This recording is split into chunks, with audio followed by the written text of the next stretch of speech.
Okay, let's just jump right into it. Nothing I'm talking about here is hard to understand. It just takes a little research and anybody can figure it out. I've just so happened to do that research. I'm not a professional, I'm not a doctor, I'm not any of those things. I want to talk about like research, testing, safety. And when I say safety, avoiding a scam. Okay? So, a lot of people think that when I say safety or when they think of safety and peptides, they're going to think about the safety for their health. Okay? In a nutshell, and I know you probably won't trust me when I say this, but you should be less worried about the harm of a peptide to your physical being, to your body, to your biology, than the you should be less worried about that and more worried about the safety of your investment and your money. You're way more likely, and I know you might not believe me, but you are way more likely to fumble your money and fumble your investment. And the way you're going to hurt yourself is by injecting a a filler. It's a filler, okay? It's not, this stuff is not hard. I promise you this is not hard. This is high school level basic stuff. In a nutshell, the vial is filled with a freeze-dried filler. It's in the form of like a powder compound. It's filler. It's made out of I guess the best way would be to say it's made out of like the filler is made out of like a form of a glucose or something. It's very, the majority of the stuff in the vial, it's not actual peptide. The peptide is micro. Okay, it's so tiny. It's a small little amino acid. Most of it is just filler. Nobody is sitting over here filling it with fentanyl. That's fake news. Nobody's gonna waste their fetty on that stuff. Okay, they're not just gonna fill it with valuable. That stuff's more valuable.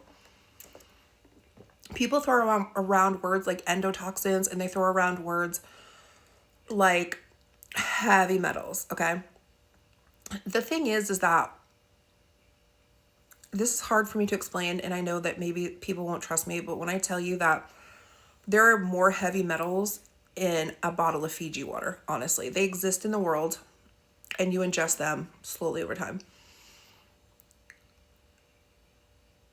Heavy metals are never found in testing of peptides. It's just not there.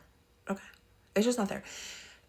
There will always be microscopic level of heavy metals in your ketchup and your chicken nuggets. They're just micronic. They're literally negligible.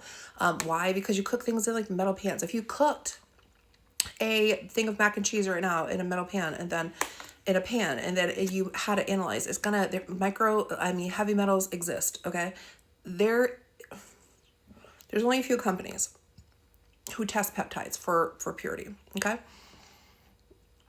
Everybody wants it tested for heavy metals. It doesn't happen. Could it happen in the future? Maybe.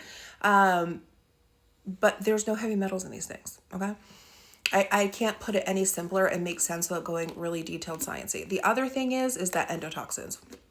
Why are endotoxins even a concern? If you don't know that, then you don't need to know.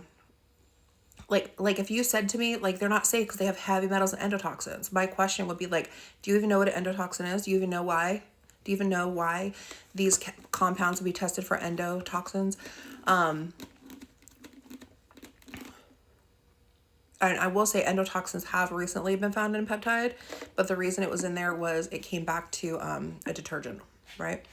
But for years and years and years, it wasn't a thing. It was just it was a huge factory, got shut down. They had to research it, find out where this endotoxin was coming from. It was just from a detergent. They were using the wrong detergent to clean out one of the vats that they were making the peptides in.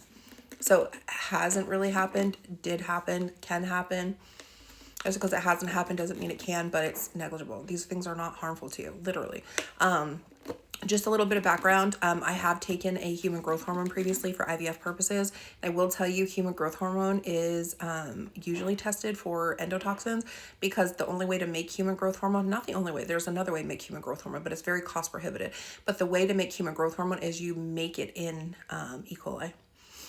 And then it's like basically sanitized out, so that way it's safe, and they do test it. And I only know that because I have history with human growth hormone from IVF.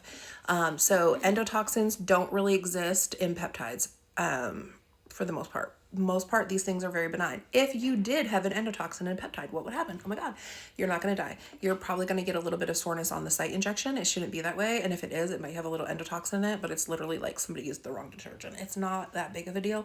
I wish I could explain to someone that it's not a big deal or what a heavy metal actually is. Purity wise, also another thing, the standard for the industry, 89% pure. If it's over 89, it's totally safe.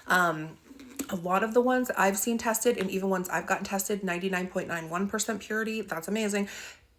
There's no such a thing as 100% purity, you guys. It doesn't exist in reality. You can't even be 100% positive. There's no such thing as 100% math, basically. Let's just keep it real. So people do not understand purity. People do not understand that math does not work in 100%. Nothing is guaranteed ever. You can't even use that term. There's no 100% purity. Anything over 89 is good. I think 91 to 96 is the average for most things, but we're getting them in the 99 when we get them tested. So the thing is that they're safe. Heavy metals have never been found. Heavy metals are not a thing. Are they? Yeah, kind of, because they exist in water. You know what I mean? But they're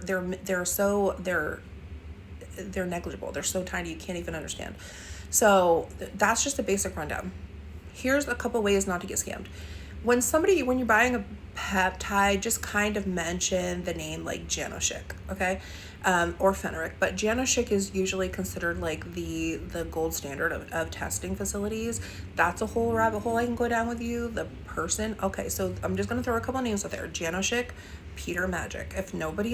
This person you're buying from does not know who Peter Magic is, don't buy it. They don't know what they're doing. Peter Magic is the person who invented, or basically CEO, founder of this testing facility. It's not in this country, but basically most of his business is from this country. I would say I think it's something like 60 plus 70% of his business comes from the United States. So, and then the rest of it, 20% is from China, and the other places are from other places. The United States is by far his biggest country, and he knows how much is charged in the other places. He knows we're in a prohibition. His name is Peter Magic. You should look him up. He has a really strong accent. But anyways, if you can get in with Peter Magic, anybody can get stuff tested there. It's about $400 to get one thing tested, so it's not cheap. But if you're going to inject this into your body and you buy a whole case of that, might as well, right? And you can actually, what you do is you find friends who they buy a case of this, you buy a case of this, and you together test it. So it's a little bit more cost effective. I think in total we've tested like 15 things total. There's still some out that we haven't had the results back yet, but we've had really good results. But we have found some that were not. Luckily I wasn't it.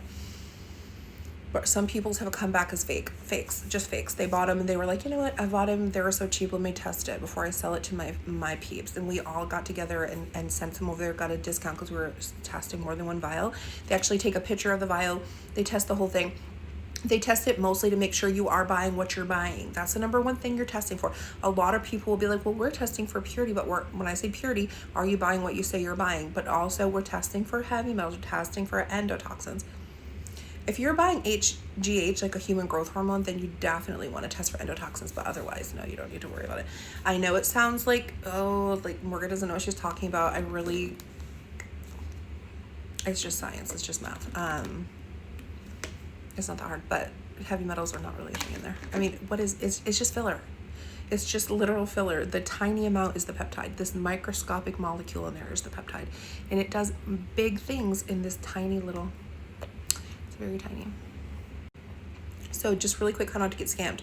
If you message someone, if they message you, if they ask you like, did you want this, that's a scam. If you message the real deal, I've bought from several different places to try them, to test them, to make sure they're real, they won't message you back. They'll send you the price sheet and they're not going to deal with you. They have way too many customers. They don't care. They're not going to bother you to buy it. They're going to know who Gianoshik is. They're going to know who Peter Magic is. They're going to have their stuff tested. They're going to have COAs. You can get your own testing.